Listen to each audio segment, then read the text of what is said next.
Hi, seventh graders. How are you?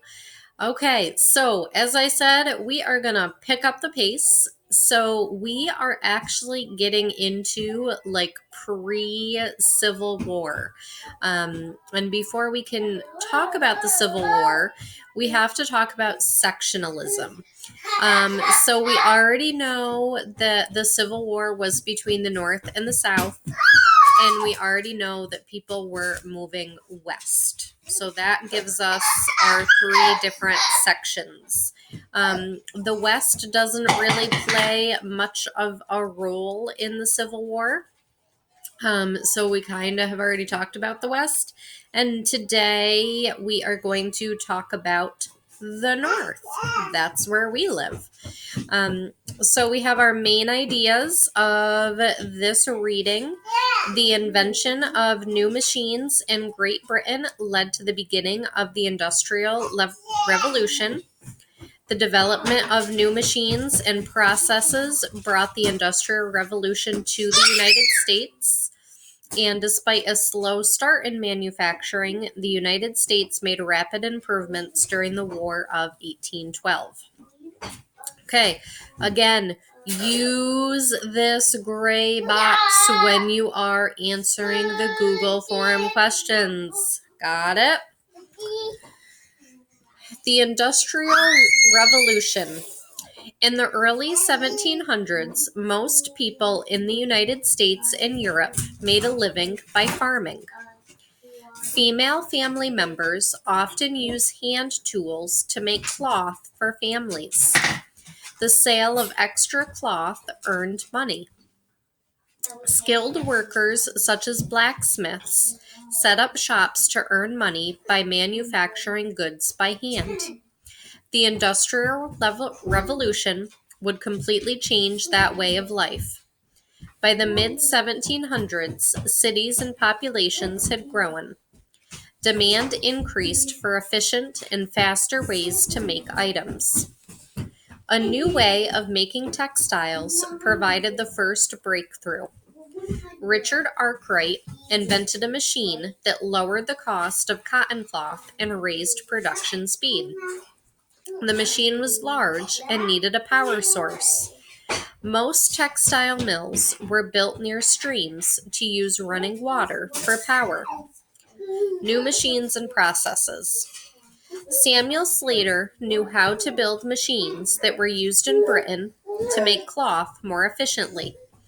He emigrated to the United States and opened a mill in Pawtucket, Rhode Island, with Moses Brown. The mill made cotton thread by machine. It was a success.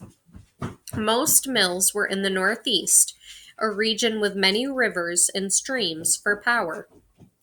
In the 1790s, U.S. gunmakers could not produce muskets quickly enough to satisfy the government's demand.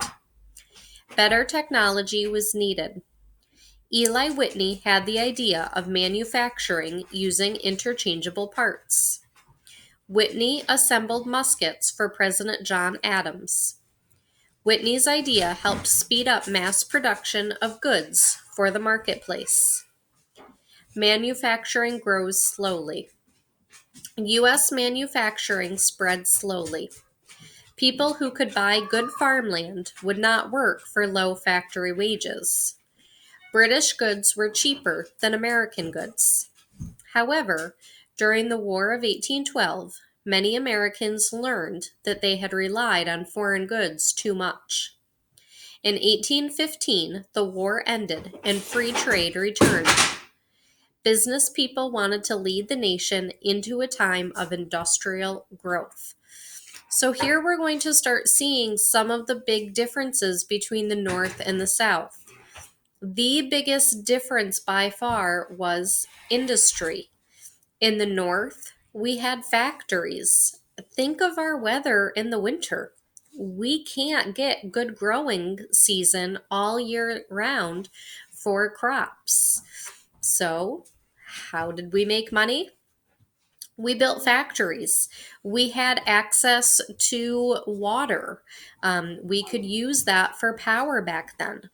Also, we have already talked about the Erie Canal. which made it easier to transport goods to and from places. So we took advantage of that. The weather in the South was much warmer. They had a good growing season. Because they grew more crops, they said they needed slaves to work on those plantations, but we will get to that next week. Okay, ladies and gentlemen, that is your social studies lesson for today. You will have these 8 Google form questions to fill out. Again, use the gray box that has the definitions right on it. That's it for today. I hope you are having a great Wednesday, and I will see you all tomorrow. Bye.